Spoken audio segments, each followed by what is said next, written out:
السلام علیکم دوستو، بہت سے لوگ کہتے ہیں کہ میں محنت بہت کرتا ہوں پھر بھی پیسہ نہیں ٹکتا، رزق ہے لیکن برکت نہیں۔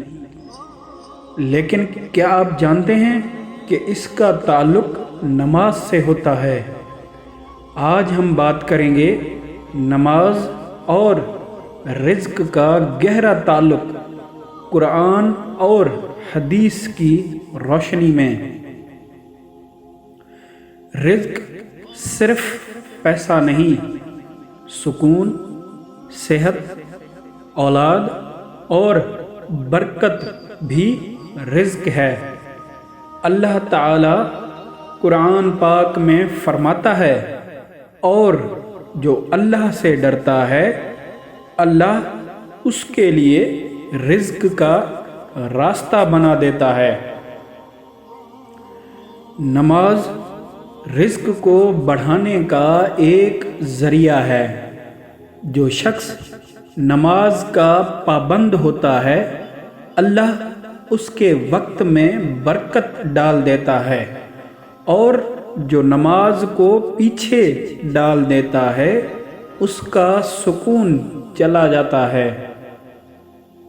اللہ تعالی فرماتا ہے، جو میری یاد سے منہ موڑے اس کی زندگی تنگ کر دی جاتی ہے۔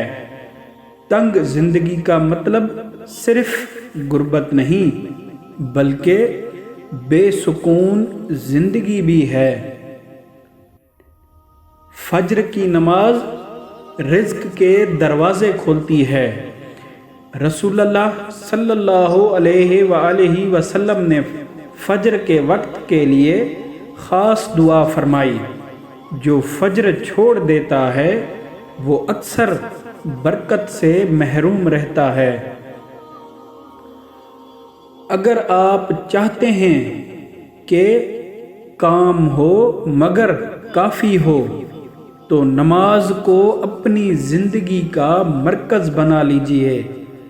رزق اللہ تعالی دیتا ہے اور نماز اس رزق کو سنبھالتی ہے۔ یاد رکھیے، نماز اور رزق کا رشتہ صرف لفظوں کا نہیں، تجربے کا ہے۔ نماز کو پکڑیے، برکت خود چل کر آئے گی۔ اگر ہماری ویڈیو آپ کو اچھی لگتی ہے تو ہماری ویڈیو کو شیئر لازمی کریں، اور اگر ہمارا چینل اور اسلامی معلومات کے لیے ہمارے چینل کو سبسکرائب کر کے بیل آئیکن دبا دیں تاکہ ہمارے آنے والی ویڈیوز آپ دیکھ سکیں۔ شکریہ، اللہ حافظ۔